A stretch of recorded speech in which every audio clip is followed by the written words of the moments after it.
பொதுவாக அலுவலகத்தில் வேலை செய்யும் நபர்கள் அங்கிருக்கும் நண்பர்களுடன் ஜாலியாக பேசி விளையாடுவது வழக்கம். அது சில நேரத்தில் வாக்குவாதத்தில் கூட முடியும்.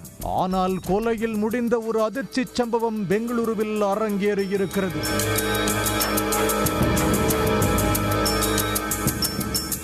கர்நாடக மாநிலம் பெங்களூருவில் உள்ள கோவிந்தராஜ நகர் பகுதியில் சினிமா படப்பிடிப்புகளில் எடுக்கப்படும் வீடியோக்கள், புகைப்படங்களை ஹார்ட் டிஸ்குகளில் பதிவேற்றும் தனியார் நிறுவனம் ஒன்று செயல்பட்டு வருகிறது.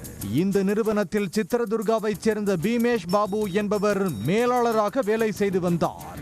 மேலும் ஆந்திர மாநிலம் விஜயவாடாவைச் சேர்ந்த சோமலவன்ஷி என்ற இளைஞர் உட்பட மொத்தம் 6 பேர் அந்த அலுவலகத்தில் வேலை செய்கின்றனர். சம்பவம் நடந்த நாளன்று இரவு நேரத்தில் புகைப்படம் மற்றும் வீடியோக்களை எடிட் செய்யும் வேலை இருந்ததால் பீமேஷ் பாபுவும் சோமலவன்ஷியும் அலுவலகத்தில் இருந்தனர். விடிய விடிய அவர்கள் வேலை செய்து கொண்டிருந்தனர். அப்போது அதிகாலை 1:30 மணி அளவில் அலுவலக விளக்கை பாபு அணைத்துவிட்டு வேலை செய்துள்ளார். ஆனால் உடன் பணியாற்றிய சோமலவன்ஷி விளக்கை ஆன் செய்துள்ளார்.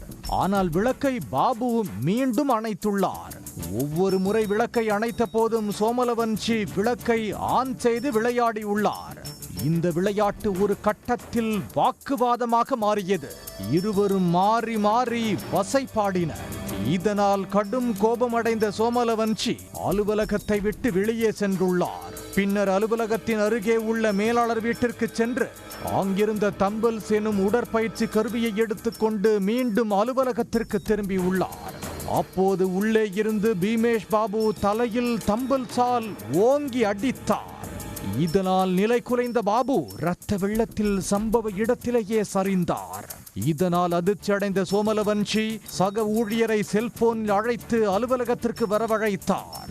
அவர்கள் அங்கு வந்து பார்த்தபோது அதிர்ச்சியில் உறைந்தனர். பின்னர் ஆம்புலன்ஸுக்கு போன் செய்து வரவழைத்தனர்.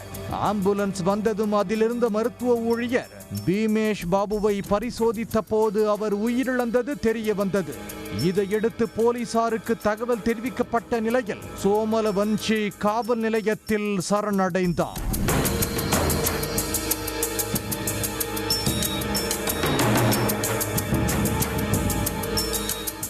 உடனுக்குடன் செய்திகளை தெரிந்து கொள்ள சன் நியூஸ் பெல் ஐகானை கிளிக் பண்ணுங்க.